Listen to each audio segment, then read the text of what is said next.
Hi gang. So today we did a little video on heart rate based training and why this is my preferred way of training. We're gonna do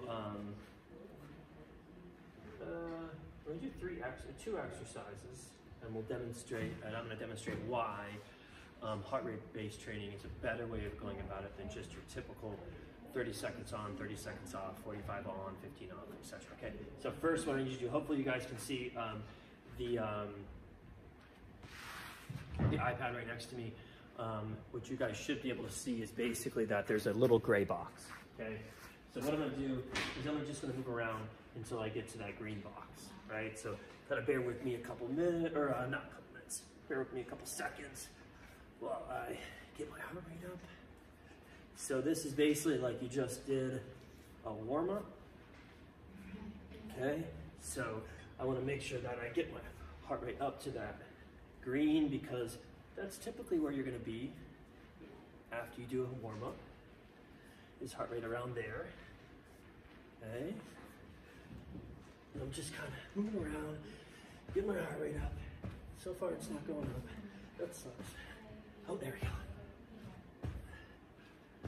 Okay, so hopefully you can see the blue, and there's the green. Okay, so I'm in the green.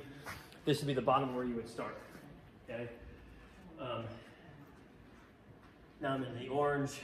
What I'm gonna do is I'm gonna let that drop back down to the green, and I'm gonna do 40 seconds of squat thrusts. So this is the bottom of the green. Right now it's 77%. I want to get down to 70%. And I need to stop talking for that. Shh.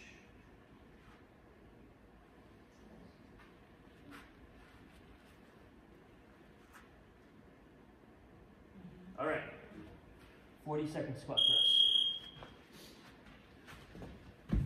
A little jump.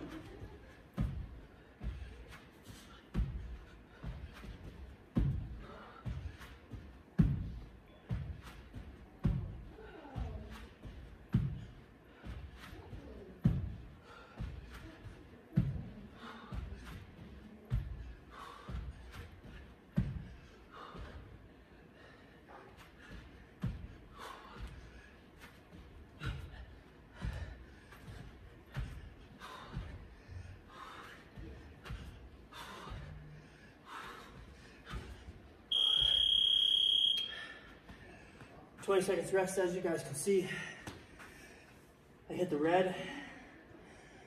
That's what we want.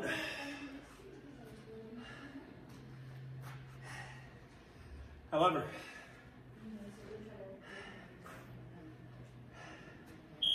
my rest is up. So I would have to go right back into the next exercise.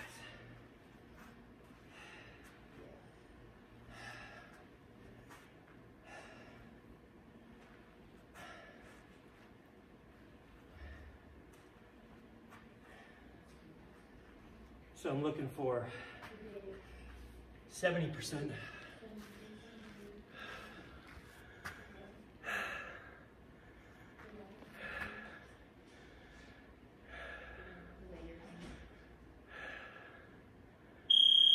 That's a minute rest.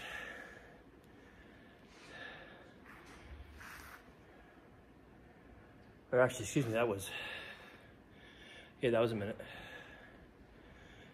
71. Boom, now I would go, okay?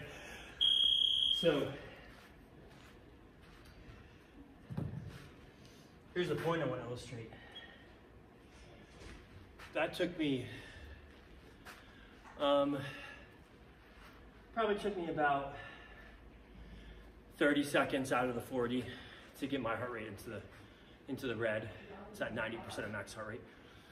It took me almost a minute and 30 seconds to get my heart rate back down, okay?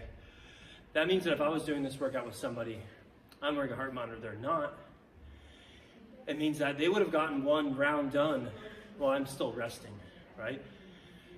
Is that good? Is that bad? That's neither good nor bad, okay? but it's definitely not optimal or ideal.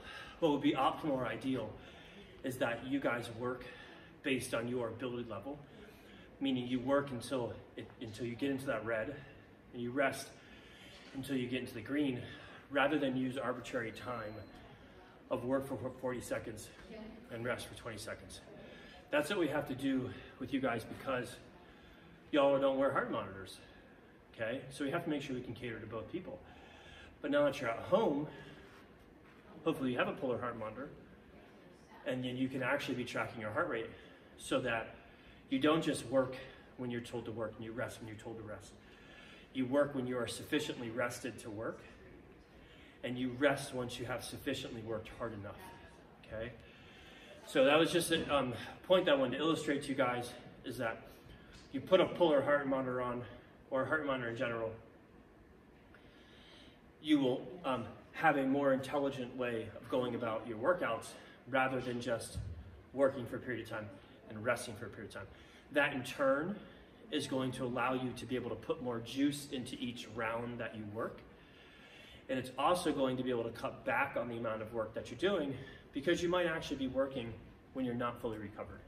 And we don't really want that in the grand scheme of things. All right, cool. Thanks for watching this.